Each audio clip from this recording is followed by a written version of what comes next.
అత్యున్నతమైన సింహాసనంపై ఆసీనుడవైన గొప్ప దేవుడా, అత్యున్నతమైన సింహాసనంపై ఆసీనుడవైన గొప్ప దేవుడా, తేజోమయుడా రక్షణకర్త నీవే నా దేవుడవని కీర్తింతును.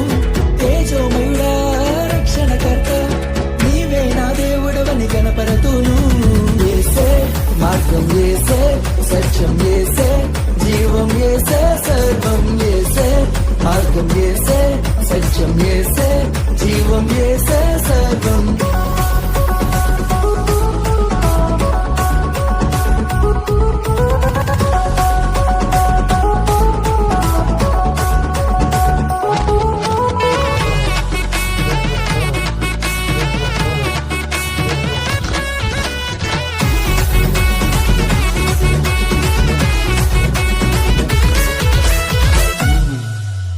సాధ్యం కానిది ఏమున్నది, నీ అందే విశ్వాసం నాకు.